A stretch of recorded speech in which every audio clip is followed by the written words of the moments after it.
Башкорт аграр технология колледжи республиканың авыл хуҗалыгы өлкәсе өчен кадрлар әзерләүче урта махсус белем бирү учреждениелары арасында лаеклы урынын алып тора.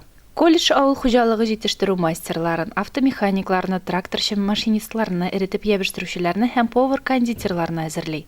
Гомум колледжның укыту, тәрбияләү һәм җитештерү җәһәтеннән өлгәшкән нәтиҗәләр отчет җыелышында барланды. Директор урынбасарлары белем бирү буенча Светлана Сиддикова, тәрбия эшләре буенча Илгиз Нуретдинов, укыту җитештерү эше буенча Алсун Шәһитдинов үз чыгышларында үткән уку елы нәтиҗәләренә тулы анализ ясады.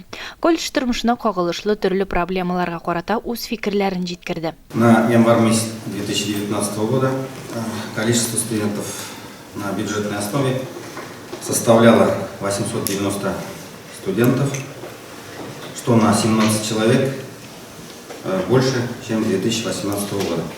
Количество студентов всего Верхней Иркиева составляло 379 человек, в филиалах 511. После завершения профессиональных модулей 403 студента прошли производственную практику в организациях и хозяйствах района Илишевского, Волокодинского, Шикмалбышевского.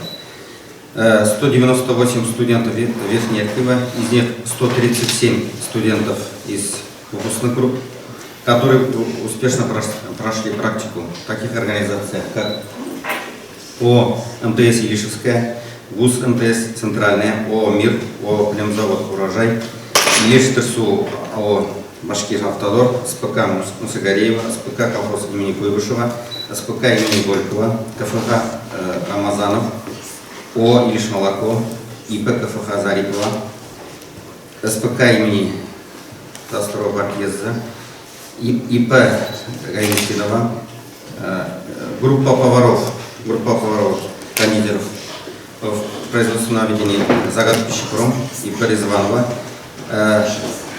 Туслок и столовых школ нашего района. В 2019 году, после окончания обучения, успешного прохождения учебных производственных практик и успешной сдачи выпускных квалификационных работ, из колледжа было выпущено 280 специалистов. Из них из села Верхняя Иркиева 137, из филиалов 144. Җыелыш барышы белән колледж директоры Наил Әһәдуллин җитәкләде. Уку йортының эшчәнлегенә үз бәясен район хикимәте башлыгы Илдар Мустафин бирде. Без бүген зур ихтирам белән карыйбыз сезнең уку һәм профессиональ эшегезгә. Бүгенге көнне сез авыл хуҗалыгы тармагында да эш куясыз, шулай укытуда да бик күп төр эшкә җәлеп итәбез без сезне. Субботниктан башлап Сабантуйга хәтле балаларыгыз белән общественный мероприятиеларга шулай выступать иткәндә районның честен яклаганда сезне җәлеп итәбез. Шуңа берсендә дә катнашмай калганыгыз юк. Сәлам коллективыбызга зур итеп рәхмәт сүзләрен җиткерәсем килә.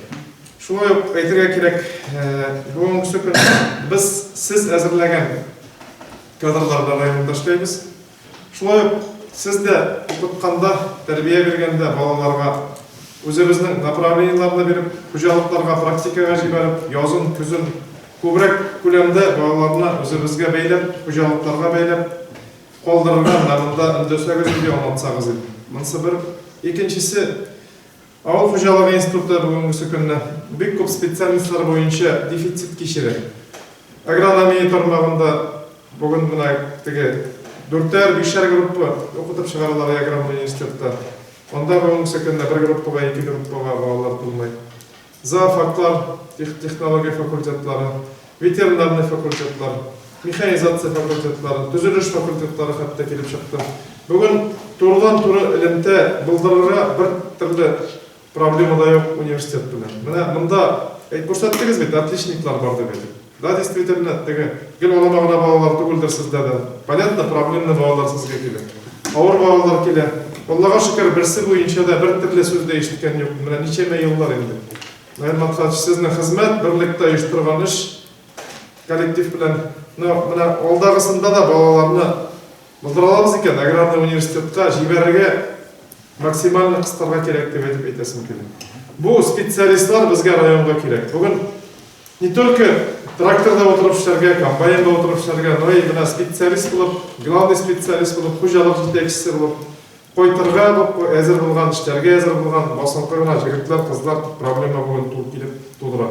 Район башлыгы шулай ук колледж укучыларының World Skills кебек зур һөнәри бәйгеләрдә катнашуы өстендә ныклы эш алып барырга чакырды. Ил эшкәшләренең дә башкалардан калышмыйча яхшы нәтиҗәләр күрсәтергә бар мөмкинлекләре бар дип билгеләде ул. Әйткәндәй, узган елда колледжның 2 талибы Василий Сафиуллин һәм Георгий Янгличев әлеге конкурста катнашуга ирешкән. Җыелыш ахырында алдынгыларны бүләкләүдә булды. Колледж укытучысы Филарет Гайнуллин мәгариф өлкәсендәге күп еллык фидакар хезмәте өчен Россия Федерациясе мәгариф министрлыгының почет грамотасы белән бүләкләнде.